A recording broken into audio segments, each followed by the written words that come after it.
I wanted to sort of welcome everybody to the COVID impact assessment webinar. I wanted to introduce Nick to you, who is our expert trainer. I'm sure both of you know him already. And I wanted just to get you guys to sort of introduce yourselves to us and to each other. So we've already had a bit of a discussion about how things are going during the lockdown, but I mean, do people want to sort of, you know, introduce themselves and talk about a little bit about what's going on for them since things have locked down? Well, I can start off there, Alex. I mean, I think we all know each other. So Roger's had the misfortune of being able to manage me for a few years, so probably doesn't want my spiel again.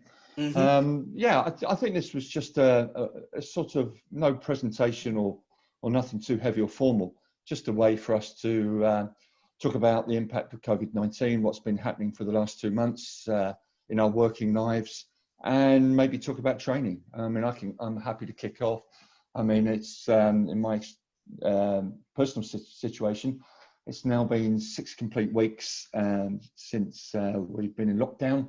The last working day I had with my client MG was on March 17th. So since that day, Tuesday, basically been in lockdown, just getting into the rhythm of not having to do a 4-hour commute each day, which is a plus point, even though you feel a bit guilty about having plus points at this point in time. Obviously, you realise a lot of people are suffering, and a lot of people are really putting themselves out there via the NHS and care homes to, you know, putting their lives on the line. So doing the humble job of performance and looking at systems and spreadsheets, let's put it all into perspective.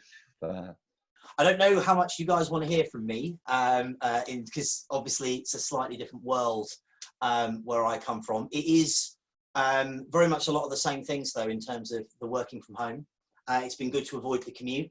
It has been interesting getting things set up electronically and technologically, but personally, I think that there's been quite a benefit in that we've kind of been pushed towards a lot of these technological solutions, which was something that previously I'd been championing anyway. So for me personally, it's actually been quite a boon in terms of getting buy-in for things like running training and meetings electronically, doing these things and getting this technology into the business. Obviously now the bosses literally have no choice.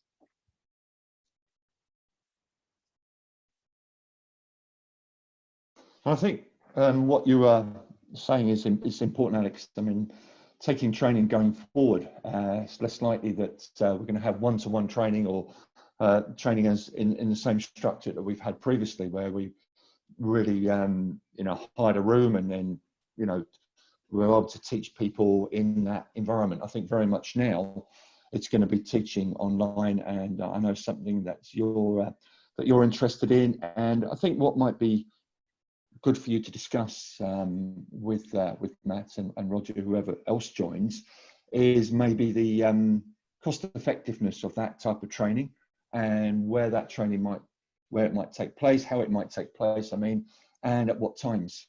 Because I think that's going to change now, whereas in the past we've had 2-day courses, whether that be at the Marriott at Park Lane, and there's been a certain cost to that and a certain style to the day. Now, you know, perhaps we're going to see training online later in the day. Where do you see that going? Yeah, I mean, so basically we are looking at trying to work things into evening arrangements. So like you guys were saying about trying to fit things around necessarily having kids or what you're doing in the daytime, we are looking at our courses running as 4-hour online evening classes now, which gives them much greater flexibility. And because they're online, obviously it's compliant with the various regulations and the changes that have been made. So we can still deliver the courses now. It also is giving us much greater reach in terms of international clients, which